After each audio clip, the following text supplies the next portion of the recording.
జై శ్రీరామ్. నమస్కారం అండి. అందరూ కూడా ఈ వీడియోని స్కిప్ చేయకుండా చూడండి. ఈ క్రోధీనామ సంవత్సరం అయిపోతున్నది. ఇక 2025 మార్చి 30వ తేదీ మనము కొత్త సంవత్సరంలోకి అడుగు పెట్టబోతున్నాం. శ్రీ విశ్వావసునామ సంవత్సరంలోకి మనము అడుగు పెట్టబోతున్నాం. ఈ గత ఏదైతే సంవత్సరాలు ఉన్నాయో, ఈ క్రోధీనామ సంవత్సరంలో మనం ఎలాంటి ఇబ్బందులు పడ్డాము, ఈ పేర్లకు తగ్గట్టుగానే క్రోధీనామ సంవత్సరము, వికారినామ సంవత్సరంలో మహమ్మారి కరోనా వచ్చి మనకి ఎలాంటి సిచ్యుయేషన్ మనకి తెచ్చిపెట్టిందో మనకందరికీ తెలుసు. ఈ పేర్లకు తగ్గట్టుగానే మన జీవితాలకి కూడా చాలా ఇబ్బందులు మనకి వచ్చాయి. క్రోధీనామ సంవత్సరం, వికారినామ సంవత్సరం. ఈ క్రోధీనామ సంవత్సరంలో మనము అబ్జర్వ్ చేసే ఉంటాం, ఎక్కువ క్రోధంతో అటు సామాజిక పరంగా ఇటు రాజకీయ పరంగా అన్ని రంగాల వాళ్ళలోనూ కొన్ని ఇబ్బందులు తీసుకువచ్చి పెట్టింది ఈ క్రోధీనామ సంవత్సరం.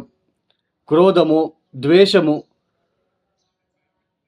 ఎందుకు ఇలా జరిగింది క్రోధీనామ సంవత్సరం అని మనం ఒకసారి తెలుసుకుంటే, ఎక్కువ శాతం గ్రహాలు ఎక్కువ రోజులు ఒకే ఇంట్లో ఉండడము. ఒక 22-23 రోజుల్లో మారబోయే బుధుడు 60 రోజుల పాటు ఒకే ఇంట్లో ఉండడము.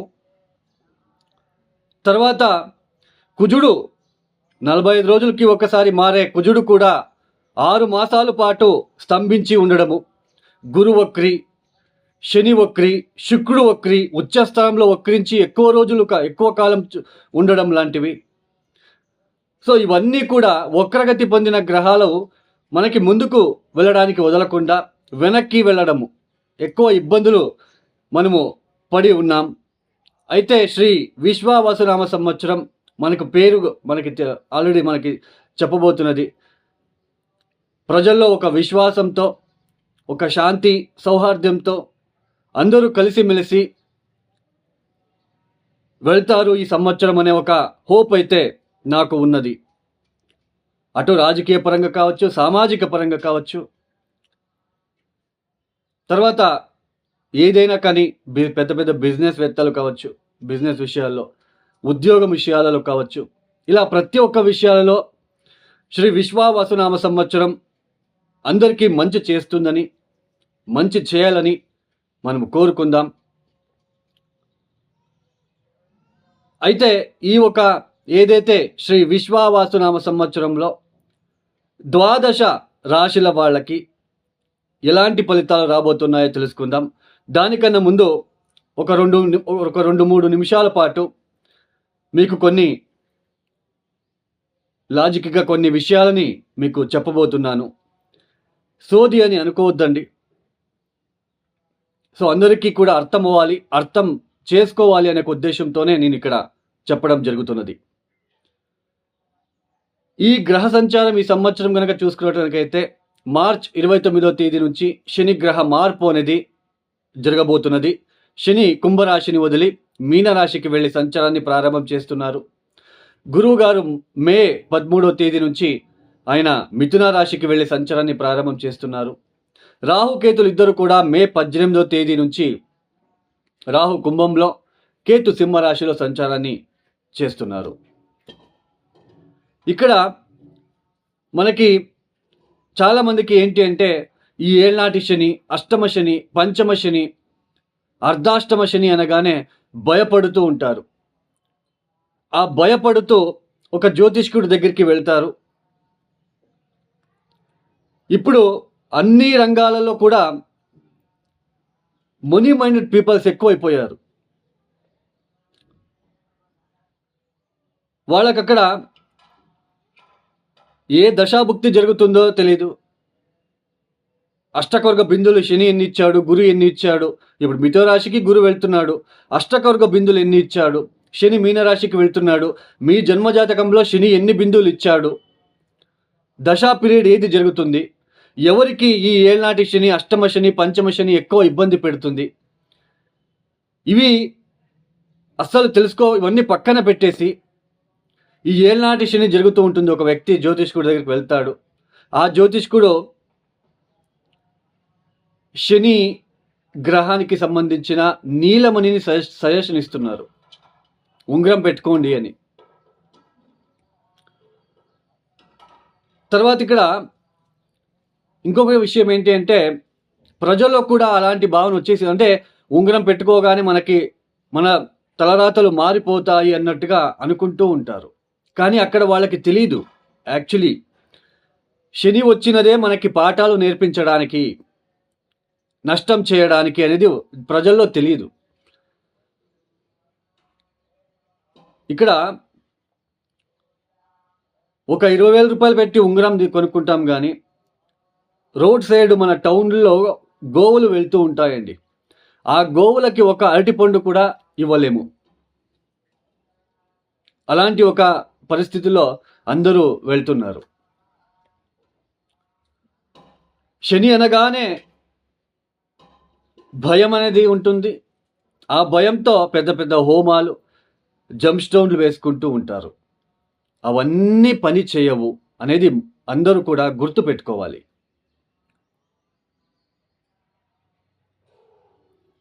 తొందరగా ఉద్యోగం రావాలి, ఉంగరం పెట్టుకోండి. ఉంగరానికి ఉద్యోగానికి సంబంధం ఏంటి అండి? మీ జన్మజాతకంలో దశమాధిపతి ఎక్కడున్నాడో అమాత్యకారకుడు చాలా కీలకమైన పాత్ర అనేది వహిస్తుంది ఉద్యోగం విషయాలలో. తర్వాత ఈ భార్యాభర్తల మధ్య చాలా ఒడిదొడుకులు ఫేస్ చేస్తూ ఉంటారు. భార్యాభర్తలు ఇద్దరు కూడా చాలా ఇబ్బందులు పడుతూ ఉంటారు. పెళ్లి జీవితం చాలా ఇబ్బందులు పడుతూ చాలా కష్టాలతో వెళ్తూ ఉంటారు. ఇక్కడ ఒక చిన్న లాజిక్ ఉంటుంది. మీ జన్మజాతకంలో ధారాకారకుడు ఎవరు? మన కాలపురుష చక్రంలో ధారాకారకుడు ఎవరు అంటే శుక్రుడిని రిప్రజెంట్ చేస్తాం. బట్ ఒక ఇండివిజువల్ జాతకానికి వచ్చినప్పుడు ధారాకారకుడు ఎవరు అని కనిపెట్టి ఆ ధారాకారకుడికి కొన్ని పరిహారాలు, సింపుల్గా ఉండే పరిహారాలు చేస్తూ పోతూ ఉంటే మ్యారేజ్ జీవితంలో అప్పుడు కొంచెం మార్పు అనేది వస్తుంది. ఒకటి గుర్తుపెట్టుకోండి, జ్యోతిష శాస్త్రంలో పూర్తిగా కర్మని పోగొట్టుకోవడానికి అయితే లేదు అండి. అయితే ఆ కర్మని తగ్గించుకోవడానికి మాత్రమే ఉంటుంది. మనము దేవుడి గుడికి వెళ్తాం, దేవుడు మనకి శిక్ష ఇవ్వడండి. దేవుడు మనకి ఏది ఇబ్బంది పెట్టాడు. దేవుడు మనకి అయినంత మనకి మంచి చేయాలని చూస్తాడు. అయితే మనం చేసిన కొన్ని తప్పుల వలన మనకి ఈ లెసన్స్ని ఎవరు నేర్పిస్తారు అంటే నవగ్రహాలు. ఈ ఏళ్నాటి శని, అష్టమ శని, పంచమ శని వచ్చినప్పుడు మనకి ఆత్మస్థైర్యం చాలా ఇంపార్టెంట్. ఆత్మస్థైర్యాన్ని ఎలా చూస్తాం? మన జన్మ జాతకంలో లగ్న స్థానాన్ని బట్టి మనము ఎలాంటి సిచ్యుయేషన్ వచ్చినా కూడా ఎలా ప్రవర్తిస్తాము, మనం ఫేస్ చేయగలమా లేదా అనేది మన లగ్న కుండలి చెప్తుంది. అందుకే గోచారం వేరు, లగ్న చాట్ వేరు. ఇప్పుడు ఏళ్నాటి శని వచ్చింది, ఉద్యోగం పోయింది. ఉద్యోగం పోగానే మనము కుమిలిపోతామా, లేదా ధైర్యం పెంచుకొని మనం ఇంకొక ఉద్యోగానికి ప్రయత్నాలు చేస్తూ ఉద్యోగం సాధిస్తామా అన్నది దశాభుక్తి వలన, లగ్నాధిపతి వలన మనం తెలుసుకోవచ్చు. ఇప్పుడు ఏళ్నాటి శని, పంచమ శని, అష్టమ శని ఎవరికైతే జరుగుతూ ఉందో వాళ్ళకి దశా పీరియడ్ గనక, చంద్ర మహాదశ, శని మహాదశ గనక జరుగుతూ ఉంటే వాళ్ళకి ఎక్కువ ఇబ్బందులు తప్ప మిగతా వాళ్ళకి ఉండవు. అష్టకవర్గ బిందువులు కూడా మనం చూసుకోవాలి. ఇప్పుడు ఈ శని గురించి ఇప్పుడు అన్ని రాశుల వాళ్ళు ఒక చిన్న రెమెడీ చెప్తాను శని కోసము. మీరు ఆ పరిహారాన్ని చేసుకోండి. 16 శనివారాలు ఈ బెల్లం నీళ్లు కలిపిన, ఏదైతే నీళ్లలో బెల్లం కలిపి ఆ నీళ్లతో గోధుమ పిండి తడిపి చిన్న చిన్న ఉంటలు చేయాలి. 8 ఉంటలు లేదా 16 లేదా 17 ఉంటలు చేసుకొని ఆ ఉంటలు చేసేటప్పుడు శం శనైశ్చరాయ నమః, శం శనైశ్చరాయ నమః, శం శనైశ్చరాయ నమః అనే ఒక మంత్రాన్ని పఠిస్తూ ఆ ఉంటలు చేసి టెరెస్ మీద కానీ, కాంపౌండ్ మీద కానీ పెట్టండి 16 శనివారాలు. ఇది చేసి చూడండి, మీకు అర్థమవుతుంది. అది అవి పక్షులు తింటాయో, కాకులు తింటాయో, ఎలుకలు తింటాయో తెలియదండి. బట్ అది చేసి చూడండి. ప్లస్ ఇంకొక పరిహారం ఏంటి అంటే, తమిళనాడు దగ్గర పాండిచేరి మధ్యలో తిరువనెల్లూరు అని ఒక క్షేత్రం ఉంది, శని క్షేత్రం. అక్కడికి వెళ్ళి తగిన అభిషేకాలు, తైలాభిషేకం లాంటివి చేయించుకోవడా రావడానికి మాత్రమే ప్రయత్నం చేయండి. ఈ ఏళ్నాటి శని, పంచమ శని, అష్టమ శని వచ్చినప్పుడు శని మంత్రాలు కూడా చదువుకోరాదు అని నేను సజెషన్ ఇస్తానండి. ఎందుకంటే శని బలహీనపడి అక్కడ మనకి కర్మానుసారంగా మనకి ఇబ్బంది పెట్టడానికి వస్తూ ఉన్నాడు. మనము ఆయన నుంచి తప్పించుకోవాలి, తర్వాత ఆయన్ని ప్రసన్నం చేసుకోవాలి. అలాంటి పరిహారాలే మనం పాటించాలి.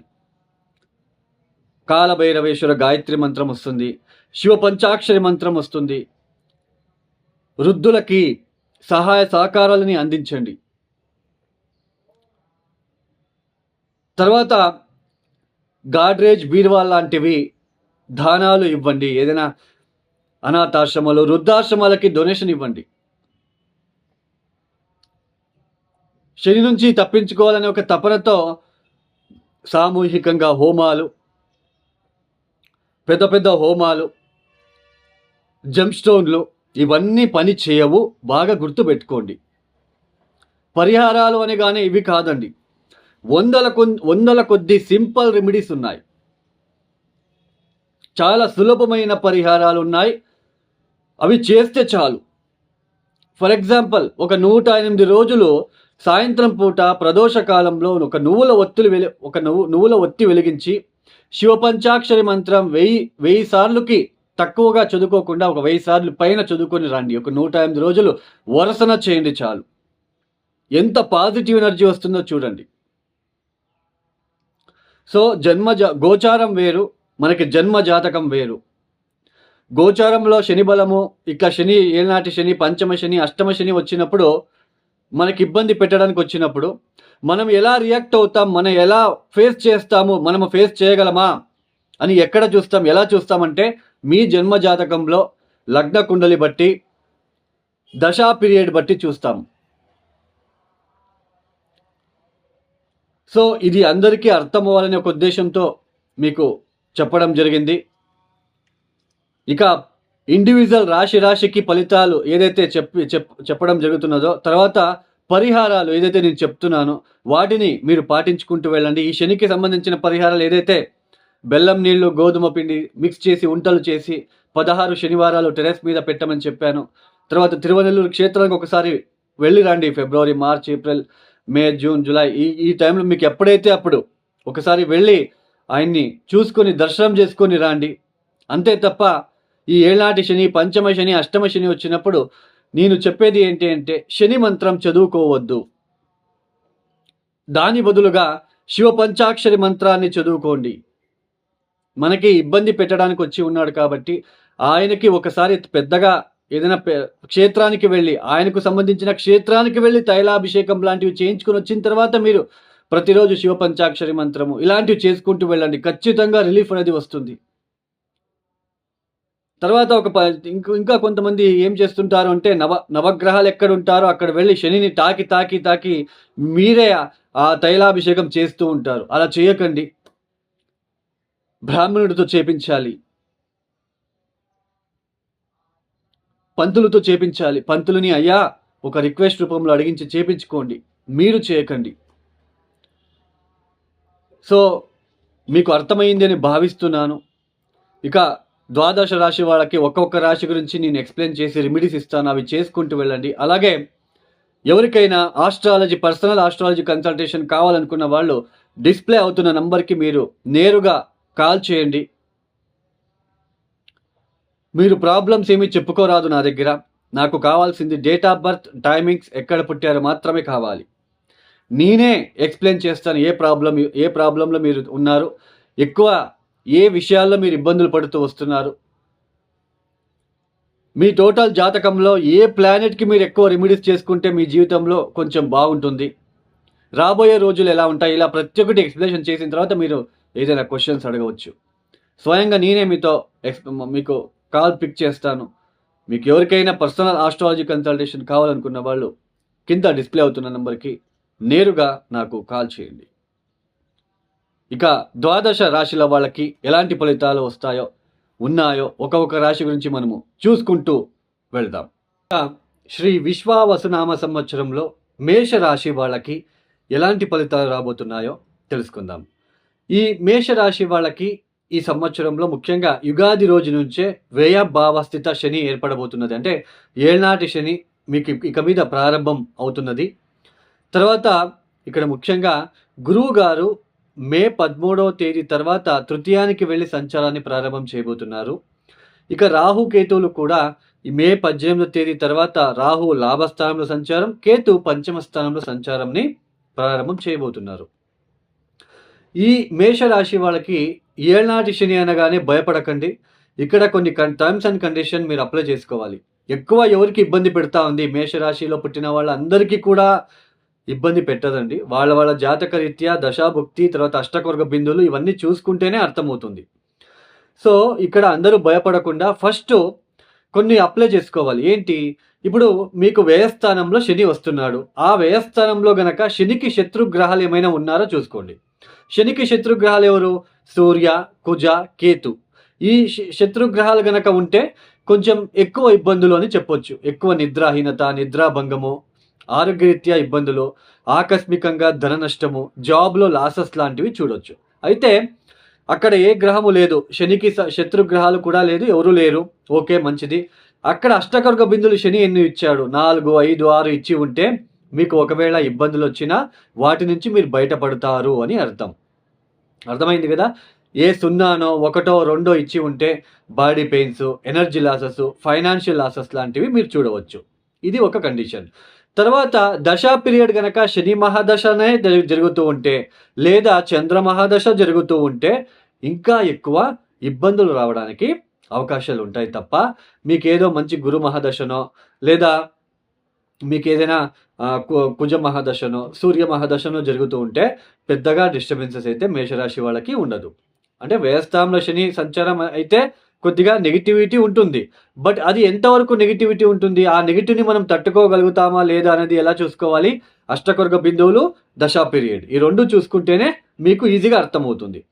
తర్వాత ఈ సమయంలో జాబ్లో నేను వదిలేద్దాం, ఈ జాబ్ వదిలేస్తే ఇంకా నాకు రెట్టింపు శాలరీ వచ్చే జాబ్ దొరుకుతుంది అని ఒక ఓవర్ కాన్ఫిడెన్స్ కూడా ఇస్తాడు శనిదేవుడు. ఎందుకంటే అక్కడ మిమ్మల్ని ఆ జాబ్లో నుంచి తీపించేసేసి ఇంట్లో కూర్చోబెట్టేస్తాడు, ఎక్కడ జాబ్ దొరకనివ్వడు. అలా చేస్తాడు కాబట్టి కొంచెం జాబ్లో వదలకుండా చేసుకుంటూ వెళ్ళండి. ఎన్ని అవమానాలు రాని, ఎన్ని అపవాదాలు రాని మీరు వదలకండి జాబ్ని. మీరు ఎంతైనా బాధ ఉండని, బట్ మీరు జాబ్ మాత్రము వదలమాకండి. తర్వాత ఈ ఏళ్నాటి శని సమయంలో మనం ఎన్నో జ్యోతిషులు చెప్తూ ఉంటాం, పెద్దగా చెప్పేస్తాం ఏళ్నాటి శని సమయంలో నువ్వు అది చేసుకో ఇది చేసుకో అని. బట్ ఇక్కడ ఏంటి ద ఫ్యాక్ట్ అంటే ఏళ్నాటి శని వచ్చినప్పుడు సరైన పరిహారాలు చేసుకోవడానికి కూడా అక్కడ మనస్సు ఇవ్వడు, ఆయన అవకాశం ఇవ్వడు.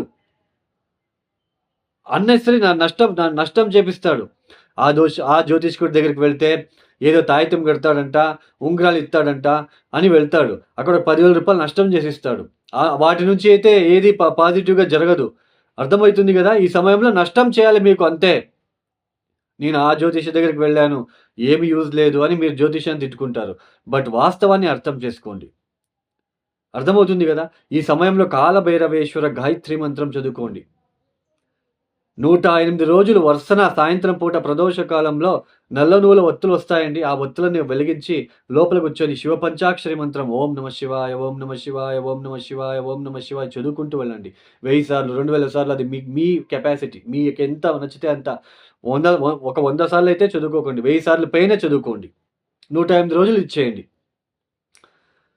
తర్వాత ఈ సమయంలో మేషరాశి వాళ్ళు నైట్ టైం జర్నీ అవాయిడ్ చేయాలి. మీ పర్స్ జాగ్రత్త, మీ పర్సులు జాగ్రత్త, మీ వస్తువులు జాగ్రత్తగా ఉండండి. కీటల భయం ఎక్కువ అవుతుంది ఈ సమయంలో, సో జాగ్రత్తగా ఉండండి. స్టమక్ రిలేటెడ్ ఇష్యూస్ ఎక్కువ అవుతాయి, జాగ్రత్తగా ఉండండి.